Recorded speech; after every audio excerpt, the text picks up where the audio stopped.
Hey guys, I want to discuss accuracy today. Anytime, that's the main goal in most shooting sports, whether you're shooting with archery, shooting rifles, scopes, dots, and we've probably all heard the saying, aim small, miss small. So aim small, miss small, if done properly, will really help you. But I feel like there's a lot of misunderstanding about it. I've been hearing this phrase, aim small, miss small, since I started shooting, and probably for 15 years never heard a good, what I consider to be a good explanation of it. Just heard that honestly probably 5 or 6 years ago.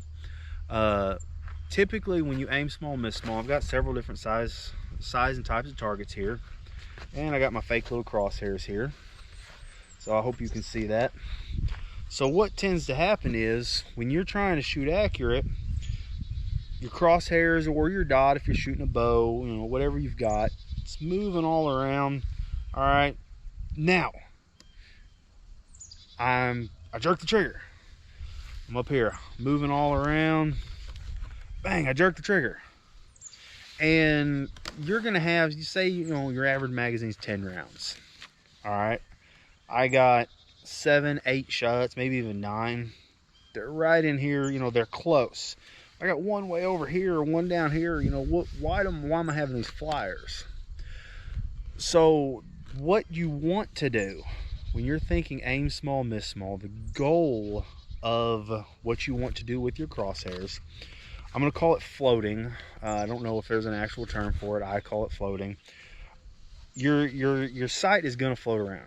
You're not, the human body is not truly capable of holding completely still, especially for very long, especially in the honestly uncomfortable positions that we typically shoot from, whether it's a bow, you got your arm out, a rifle, pistol, whatever. You're never in a truly comfortable position unless you're shooting like F class or something like that.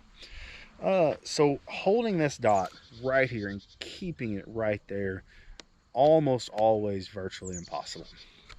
So it's going to move. So the movement I call my float zone.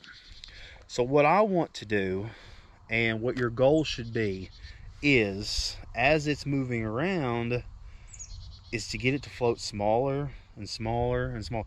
I'm never going to try to completely stop it on this crosshair or this dot. I'm never going to try to completely stop the movement, because when I try to completely stop it, I tend to rush, I tend to jerk the trigger. Now I got a shot here, now I got a shot down here. Shooting a deer, you got the deer hide, I'm gonna pick my spot and I'm gonna float.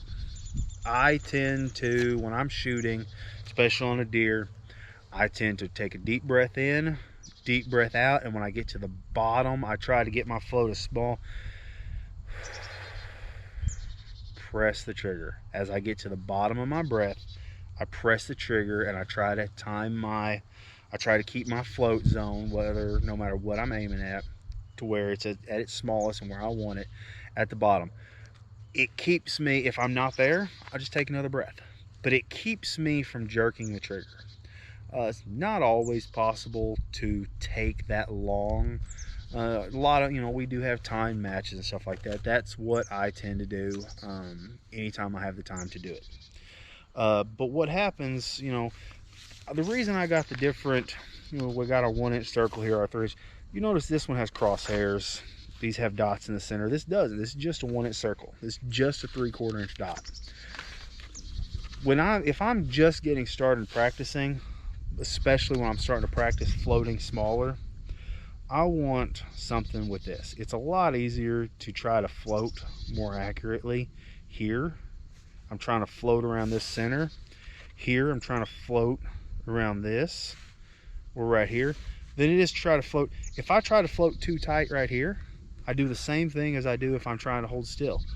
Now I can float this whole red area, and there are people, the best shooters in the world, and even not, there are some shooters out there that they're not the best in the world, but they're very, very good. And you'll get there. If you practice this, you'll get there. Your float zone will get smaller and smaller. You'll get to where you can float in the center of this. I'm not there yet. I can keep, if I load 10 rounds with my good 22, I can almost always keep all 10 rounds within this red circle.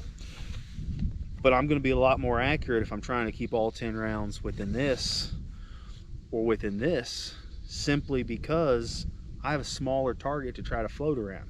I'm not trying to float the center of something and just picturing it in my head like I am here. So that's kind of where aim small, miss small hurts us if you don't understand it, is you tend to jerk the trigger. Same thing with archery.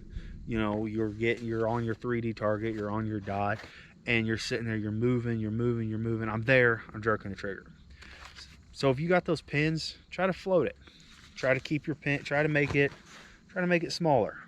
You know, you get your pin on the center, try to float it smaller. Anywhere in here is still a 10 ring. But if I'm trying to, okay, if I'm floating big and then I cross it, jerk the trigger, now you're much more likely to throw it off. Your movement is too much. Anywhere in here is still a 10. You know, you got to picture, what am I trying to do? If I'm shooting F-class where if I'm off here is losing and I'm here, you're going to have to be more accurate. But then you're typically on a bench. So this is just something that I hope helps you. If it does, leave a message, leave a review. And if you have any questions, ask me. Love to answer some questions from people. I've had a couple of them, but not on any actual videos yet, just private messages. Hope it helps. Thanks. Have a good day.